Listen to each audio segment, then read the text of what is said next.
પાલ road royal paradise હોટલમાં out call in call થકી ચાલતા હાઈ પ્રોફાઇલ સેક્સ રેકેટનો ક્રાઇમ બ્રાન્ચના મહિલા સેલે પર્દાફાશ કર્યો હતો. પોલીસે હોટલ મેનેજરને પકડી પાડી હોટલ માલિક અને દલાલને વોન્ટેડ જાહેર કર્યા હતા. દિલ્હીની 3 લલ્લા અને એક સગીર કર્મચારી પણ હોટેલમાંથી મળી આવ્યો હતો.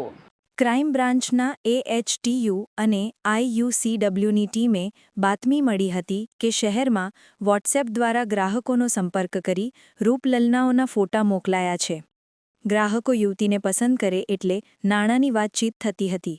ત્યારબાદ યુવતીને ગ્રાહક કહે તે જગ્યા અથવા તો સંબંધિત હોટેલમાં મોકલવામાં આવે છે. આઉટ કોલ અને ઇન કોલ થકી સેક્સ વેપાર ચલાવાય છે.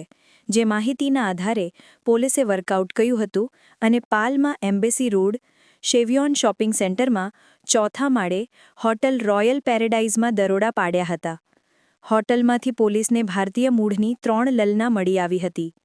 હોટલ મેનેજર પ્રેમ યશવંત વસાવાની ધરપકડ કરાઈ હતી, જ્યારે હોટલ માલિકો વિનય જરીવાલા, કલ્પેશ રાણા અને લલનાઓ અને ગ્રાહકો વચ્ચે કડીરૂપ એવા દલાલ રાજુ ઉર્ફ રોકીને વોન્ટેડ જાહેર કરાયા હતા. લલના સાથે સહવાસ બદલ ગ્રાહક પાસેથી ₹6000 વસૂલાતા હતા. પોલીસે હોટલમાંથી રોકડ રકમ, 2 mobile, 2 condone, QR code scanner મળી ₹8500ની કુલ મત્તા કબજે કરી હતી. પોલીસને હોટલમાં દેહ વેપારમાં કામ કરતો સગીર છોકરો પણ મળી આવ્યો હતો. પાલ પોલીસમાં ઇમોરલ ટ્રાફિકિંગ એક્ટ અને જુવેનાઇલ જસ્ટિસ એક્ટની કલમો અંતર્ગત ગુનો નોંધાવાયો હતો. Bureau report, LK star news, Surat.